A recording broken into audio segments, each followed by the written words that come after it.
दुनिया के हर बड़े झूठ में, झूठ के पहाड़ में एक राई का सच होता है। तो वो जो राई का सच है मैंने बोला है, राई बराबर जो सच है वो ये है कि इस देश की सत्ताधारी राजनीति ने कई समय पे जो मुसलमानों के नेता बने थे, ठेकेदार, काहे के नेता थे, सब ठेकेदार थे, झूठे ठेकेदार थे मुसलमान के वोटर के। उनसे ऐसे समझौते किए जो कि नहीं किए जाने चाहिए थे। इसे आप तुष्टीकरण कहें तो ये एक खास तरह के मुस्लिम क्लर्जी का, उनके मौलवियों का, उनके ठेकेदारों का तुष्टीकरण था। एक जमाने में शाही इमाम हुआ करते थे ठेकेदार।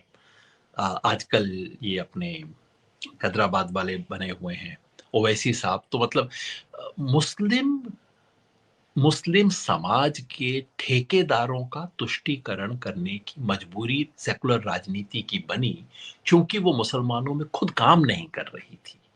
इसमें कोई संदेह नहीं है। लेकिन ये कहना कि मुसलमान का तुष्टीकरण हुआ, ये हास्यास्पद है। अरे भाई, जिसका तुष्टीकरण हुआ होगा वो कहीं तो पहुंचा होगा। उसकी ये स्थिति तो नहीं होगी जो सच्चर कमेटी ने दिखाई थी। और आज भी बीजेपी सच्चर कमेटी के एक भी आंकड़े को झूठ बता दे, ये भारत सरकार के आंकड़े हैं, है ना। मुसलमान इस देश में राजनीति में जितनी उसकी आबादी है उसमें से आधा भी नहीं है, और अब तो और भी कम होता जा रहा है उसका शेयर। इस देश के हर किस्म की सर्विसेज में उसका श्रेय कम, शेयर कम है। इस देश की इकोनॉमिक अपॉर्चुनिटीज में नहीं है। तो भाई ये कैसा तुष्टीकरण था कि 70 साल तक आप किसी को इतना तुष्टीकरण कर दिया कि वो समाज में सब लोगों से पिछड़ गया। हकीकत ये है कि आज मुसलमानों के अंदर भी अलग अलग जाति समाज हैं। तो जो पिछड़ा मुसलमान है, जो ओबीसी है, क्योंकि मुसलमान टेक्निकली एससी हो नहीं सकता, ऐसा हमने संवैधानिक लिमिट लगा रखा है। जो पिछड़ा मुसलमान है उसकी स्थिति अनेक जगह पे दलित से भी बदतर है। तो कैसा तुष्टीकरण हो सकता है? तो ये तो बात बिल्कुल फिजूल है। रही बात विदेशी होने की, ये बात सच है। ये सच है कि इस देश में जो सत्ताधारी वर्ग आजादी के बाद आया, वो अपने स्वभाव में, अपने मिजाज में अंग्रेजी ना था। और उसकी वजह से भारतीय समाज के बारे में उनकी समझ बहुत कमजोर रही। ये सच है कि वो इस देश के उन मूल्यों, देखिए आजादी के आंदोलन के हमारे जो नेता थे ये भी अंग्रेजी पढ़े हुए थे। लेकिन वो सब, एक ना एक दो लोगों को छोड़ दीजिए, तो ये सब लोग अंग्रेजी पढ़ते थे, लेकिन बाकी भाषाएं भी पढ़ते थे और अमूमन अपनी भाषा में लिखते थे। उससे उनका जनता से संवाद था। ये जो आजादी के बाद भारत का जो इंटेलेक्चुअल एलीट आया, उस एलीट का इस देश से संपर्क कटा। जो आजादी के बाद भारत सांस्कृतिक गुलामी के सवाल पर पहले से ज्यादा कमजोर हुआ। हमारी सांस्कृतिक गुलामी, देश की राजनीतिक आजादी के बाद हमारी सांस्कृतिक गुलामी बढ़ी, इस बात से इनकार कतई नहीं किया जा सकता। मैं सिर्फ एक चीज उसमें जोड़ना चाहूंगा, वो ये कि इस सांस्कृतिक गुलामी के दो स्वरूप हैं। इस किताब में एक लेख भी है कि दो तरह के मैकॉलेवादी होते हैं। एक टाई सूट वाला मैकॉले, जो आसानी से पकड़ में आ जाता है, ब्राउन चमड़ी है लेकिन टाई सूट है तो एकदम उसका मैकॉलेपन दिख जाता है। और एक है तिलकधारी मैकॉले। ये जो तिलकधारी मैकॉले है, तिलक लगाया और सारे काम मैकॉले वाले, वो सबसे ज्यादा खतरनाक है। और मुकेश जी, मैं पूरी संजीदगी और गंभीरता से कह रहा हूं, ये आरएसएस जो है ये तिलकधारी मैकॉले है। ये जो आपने दो तीन चीजें गिनाई, भारत के बारे में इनकी कोई समझ नहीं है, हिंदू धर्म के बारे में इनकी कोई समझ नहीं है, राष्ट्रीयता के बारे में इनकी समझ नहीं है, ये सारी बातें 100% अगर किसी पे लागू होती हैं तो वो आरएसएस है। इनके राष्ट्रवाद की सबसे बड़ी त्रासदी ये है कि इनका राष्ट्रवाद ही उधारा है। आरएसएस का जो राष्ट्रवाद है वो इस देश की मिट्टी से उपजा राष्ट्रवाद नहीं है। ये जर्मनी की नकल है, ये इटली की नकल है। और क्या अंतर है, इसके ऐतिहासिक प्रमाण तो है, मैं उस सब में नहीं जाऊंगा, मैं केवल विचार पे अभी जो मीटिंग हुई थी मुसोलिनी से और हिटलर के बारे में इनके वैचारिक पोल पितामह लोगों वॉकर। ने क्या लिखा था, उस सब का मैं अभी जिक्र नहीं करता। मैं सिंपल बात कहता हूं दो तरह के राष्ट्रवाद हो सकते हैं। इस देश दुनिया ने पिछले 200 साल में दो तरह के राष्ट्रवाद देखे हैं। एक राष्ट्रवाद वो जो कहता है एक राष्ट्र, एक भाषा, एक संस्कृति, एक एक धर्म। रेस, धर्म। जी। और ये है यूरोप का राष्ट्रवाद। बिल्कुल one nation, one race, one culture, one सांस्कृतिक बाउंड्री और पॉलिटिकल बाउंड्री को मैच करना चाहिए। ये यूरोप का ऑब्सेशन था, यूरोप का राष्ट्रवाद था। आप कहेंगे भाई चलो अच्छा था, अच्छा नहीं था। ये इससे इतना खून खराबा हुआ, पूरे यूरोप का 20वीं सदी का इतिहास जिस खून खराबे से भरा है वो केवल इस किस्म के राष्ट्रवाद के जरिए कारण हुआ है। तो पूछेंगे इसका विकल्प क्या है? इसका विकल्प है भारत का राष्ट्रवाद। पूरी दुनिया में अगर इसका विकल्प किसी ने दिखाया तो भारत ने दिखाया, जिसने कहा, अंग्रेजों ने आके पूछा कि अरे तुम कैसे राष्ट्र हो सकते हो? 19th सेंचुरी की किताबें हैं कि बंगाली और तमिल में आफ्टर ऑल कॉमनैलिटी क्या है, ये कैसे एक राष्ट्र का हिस्सा हो सकते हैं? तो शुरू में तो भारतीय घबराए, घबराए और कहा नहीं नहीं नहीं, हम बिल्कुल एक जैसे हैं, हमारा एक ग्रंथ है, हमारा एक वो है। मगर 20वीं सदी तक आते आते भारत के राष्ट्रवाद ने कहा कि हमें एक रूपता की कोई जरूरत ही क्या है, हम अपनी भिन्नताओं में एक हैं। हमारा राष्ट्रवाद एक विचार पर आधारित है। इस तरह से भारत का जो राष्ट्रवाद था उसने पूरी दुनिया के सामने एक नया मॉडल पेश किया। अगर यूरोप के राष्ट्रवाद के विचार से जाएं तो भारत में आज एक नहीं कम से कम 30 देश होने चाहिए थे। केवल हमारा जो पूर्वोत्तर है वही युगोस्लाविया की तरह 15 देशों में बढ़ चुका होता अगर हम यूरोप के विचार से चलते। भारत ने पूरी दुनिया के सामने एक नए किस्म के समावेशी राष्ट्रवाद का नमूना पेश किया। तो यूं समझ लीजिए, अगर मुहावरे में कहना हो तो एक तरफ है हिंदी हिंदी हिंदुस्तान वाला राष्ट्रवाद। ये जर्मनी का नाम हिंदी हिंदी हिंदुस्तान है, हिंदी हिंदू हिंदुस्तान। लेकिन इसकी कल्पना जो है, विचार जो है, सिद्धांत जो है सीधा यूरोप से लिया हुआ है। ये जर्मनी का राष्ट्रवाद है। और उसके मुकाबले में क्या है? पंजाब, सिंध, गुजरात, मराठा, द्राविड़, उत्कल, बंगा। ये मेरा राष्ट्रवाद है। इस राष्ट्रवाद ने हमारी सांस्कृतिक भिन्नता को कभी दबाने की कोशिश नहीं की, इसमें गर्व महसूस किया। बताइए दुनिया का कौन सा राष्ट्रगीत होगा जो खुल के कहता है पंजाब, सिंध, गुजरात, मराठा, द्राविड़, उत्कल, बंगा, कितना मजे से, विश्वास से कहता है। ये जो राष्ट्र, ये है भारतीय राष्ट्रवाद। ये है दुनिया को 21वीं सदी में रास्ता दिखा सकने वाला राष्ट्रवाद। आरएसएस को इस मिट्टी से जन्मे राष्ट्रवाद में एक पैसा आस्था नहीं है। इनके राष्ट्रवाद, आरएसएस का असली दावा क्या है? राष्ट्रवाद। इनका राष्ट्रवाद नकली है, उधारी है, दूसरों से लिया हुआ है, इस देश की मिट्टी के मुताबिक नहीं है।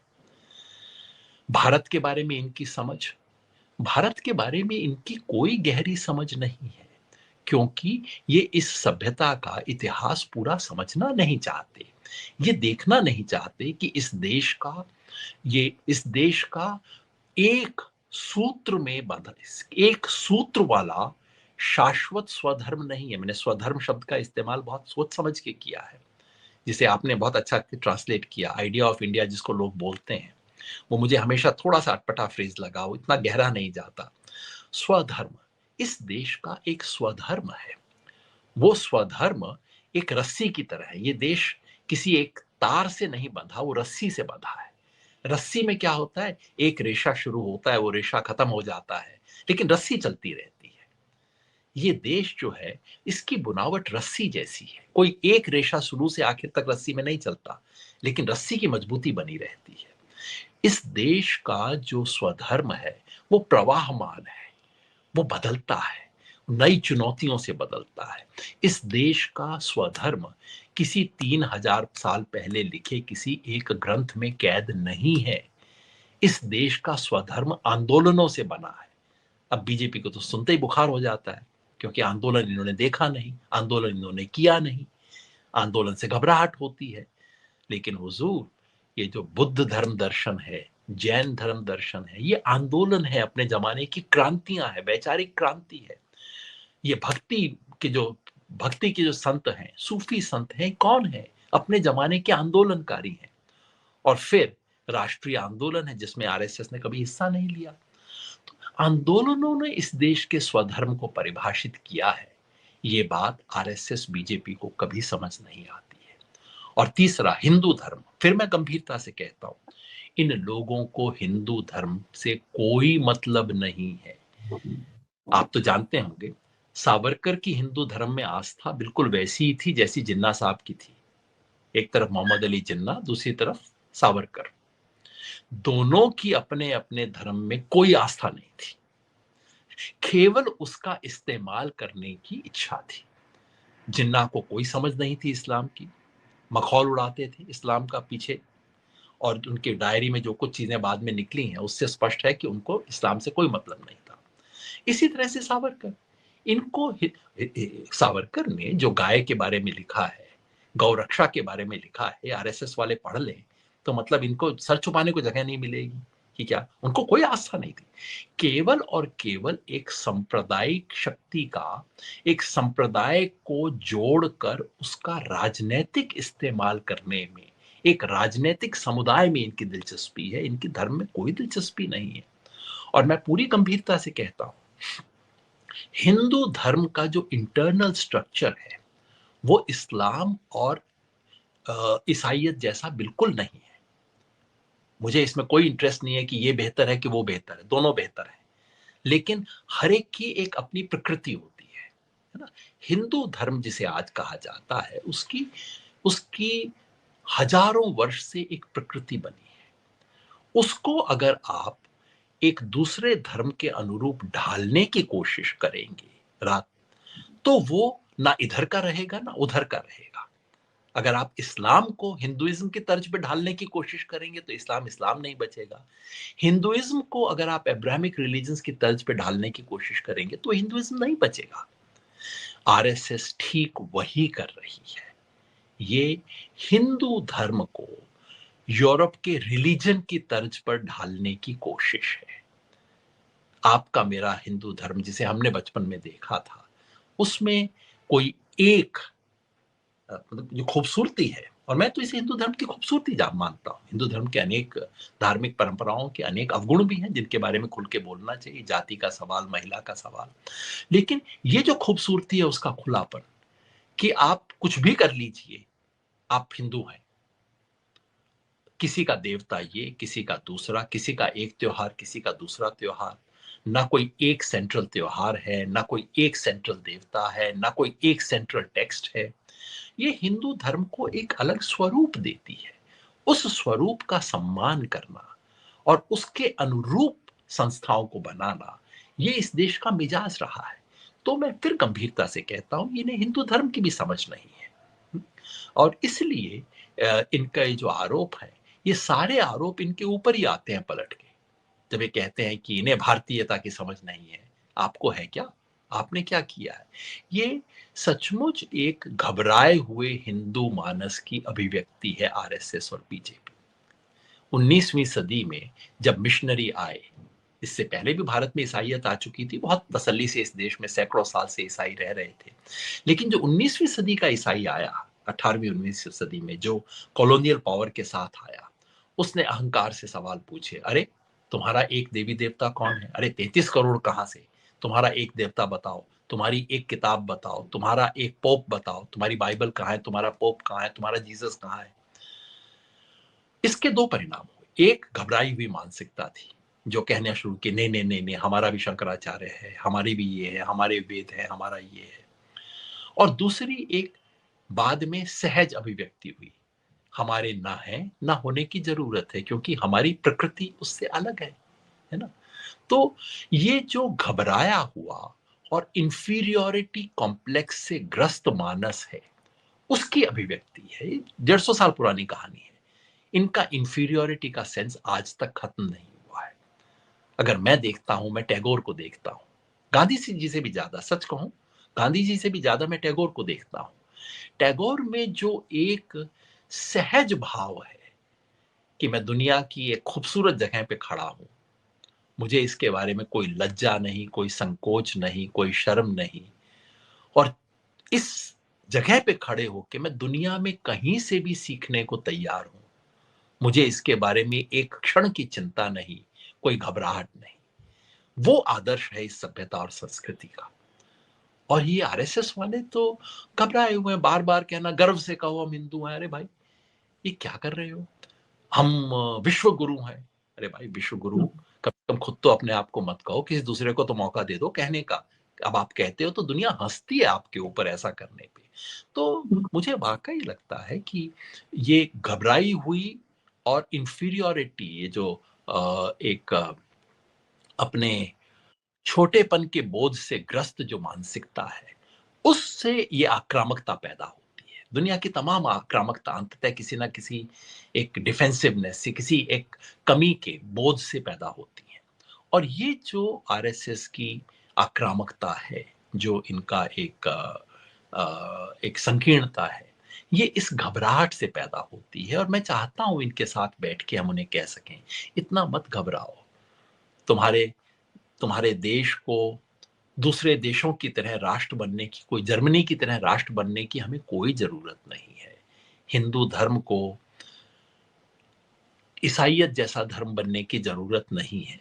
भारत की ईसाइयत को यूरोप की ईसाइयत जैसी बनने की कोई ज़रूरत नहीं है। ये इस मिट्टी का संस्कार है। तो मैं वाक़ई चाहता हूँ, बात अटपटी लगेगी, लेकिन ये आरएसएस का भारतीयकरण हो जाए, मेरी बड़ी इच्छा है इसके बारे में।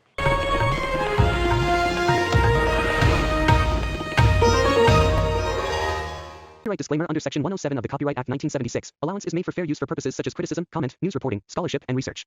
Fair use is a use permitted by copyright statute that might otherwise be infringing.